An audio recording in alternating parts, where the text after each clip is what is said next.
Donc tout ça, finalement, ça rejoint à faire progresser les collectifs, les entreprises. C'est l'optique. Et voilà, C'est l'optique. c'est en rendant chacun unique et conscient de son unicité à travers ton art. Exactement. Mais ça permet de se réaliser beaucoup mieux dans l'entreprise et donc du coup faire croître un collectif. Voilà.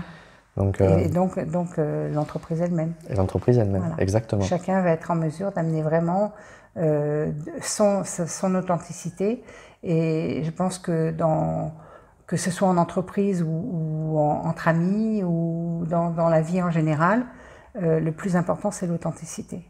À partir du moment où on est là-dedans, on va apporter que des choses vraies, pures, qui vont pouvoir faire émerger des choses intéressantes en groupe. Oui. Déjà pour soi-même et puis en groupe après.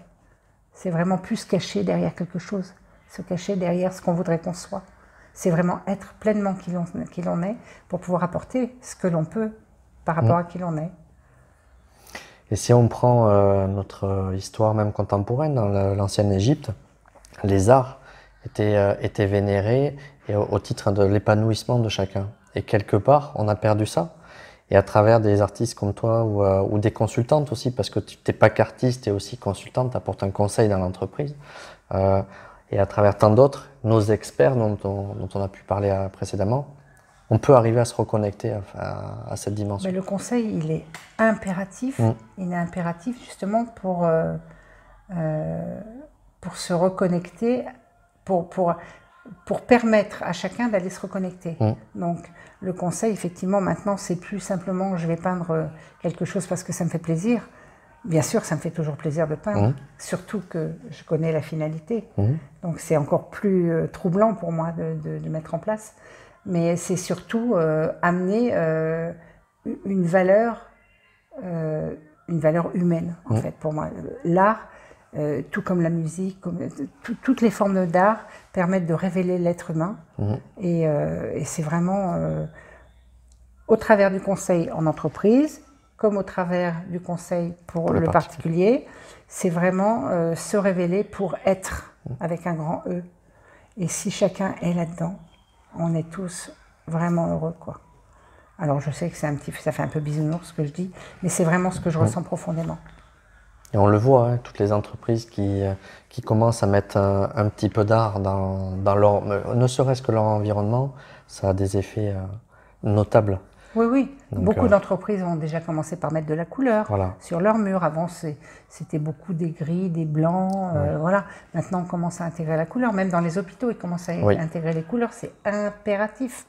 Impératif pour le bien-être de chacun. On ne peut pas vivre dans... la couleur, ça ne peut qu'apporter, parce que la couleur vibre, donc elle ne peut qu'apporter au niveau de l'être. On est tous énergie. La couleur est énergie et nous sommes énergie. Donc, c'est logique que l'interaction des énergies entre elles amène des bons effets, des effets bénéfiques. Complètement. En tout cas, merci beaucoup Christine. Et il me tarde, parce que comme on travaille ensemble, de poursuivre nos œuvres dans les entreprises et puis pour les particuliers, parce que aussi bien sur le plan individuel et collectif, nous, ça nous gratifie, ça nous nourrit.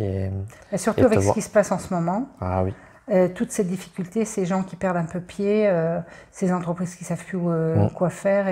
Et je souhaite vraiment que toi, comme moi, comme tous ceux qui vont intervenir dans ce cadre-là, puissent apporter une nouvelle vision et puis surtout de l'espoir. De l'espoir. Et c'est quelle couleur, l'espoir? L'espoir, c'est vert. C'est vert. C'est l'amour. C'est l'amour. Je te remercie beaucoup. Merci à toi, Yann. Et au plaisir de te réinterviewer. Avec grand plaisir. À bientôt. Au revoir, merci.